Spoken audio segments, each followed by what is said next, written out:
Hey guys, welcome back to the channel. If you're new here, please hit that like, share and subscribe button, as it does help the channel to grow. Today's topic is easily one of the most recognizable Amazons in the world and one of the most beautiful in my opinion, native to Bolivia, Brazil, Paraguay and northern Argentina. If you guessed it, yes, I am talking about the blue-fronted Amazon. Whenever you think of birds, one of the first questions people always ask is, how noisy are they?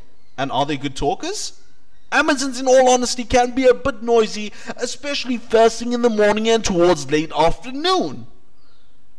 But not as noisy as a Hansbeko or a Sun Conure.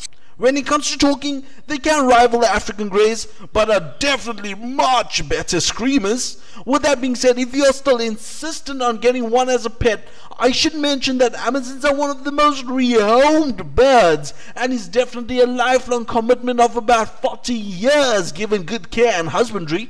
If you're wondering, can you keep them with other birds? First of all, I'd like to say thank you so much for asking the question that I was thinking of answering. A good thing to remember is that Amazons can be aggressive to other birds, especially during the breeding season, but can, depending on the bird itself, get along with the other family pets and birds. When it comes to their Amazon diet, they are like my nieces and nephews and only chooses the food that makes them happy and what they like and know what is good for them. So we have to be like their mother and give them what is best for them in terms of health from a young age. One common issue that arises because of diet and a lack of exercise in Amazons is obesity. This generally happens on an all-seed and peanut diet because these foods are extremely fatty. When considering a diet, you need to remember in the wild, Amazons eat a variety of seeds, nuts, leaves, buds, blossoms, fruits and vegetables, which is impossible for us to provide.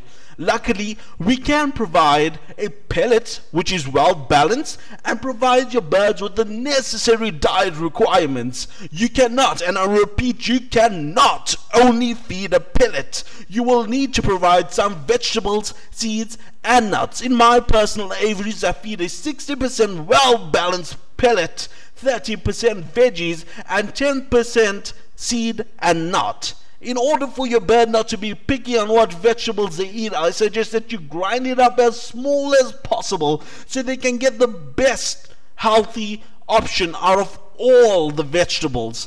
This topic of diet will be addressed in a future video, as there is quite a bit to discuss under this topic. Deworming is a very important thing on a regular basis. It is best to do this at the start of each season so you do not forget. Amazons are very social, so it's best to keep them in a family room. When it comes to cage size for a breeding pair, a minimum cage size should be 2.4 meters long, 900 wide and 900 high. When they get to about 4 to 5 years, they are now matured, and at this point they can lay eggs, which is a perfect time to add a nesting box. The nesting box, in my opinion, is perfect at 70 centimeters high, 30 centimeters square, but can vary when it comes to certain pairs. The usual clutch size being 2 to 4 eggs and incubation of these eggs being 26 days. It is important to remember that if your birds are kept indoors, to spray them at least once a week to substitute rain. Well guys, that's all I have for you today on the cute and cuddly monster. Leave it down in the tile section down below. What pets do you have?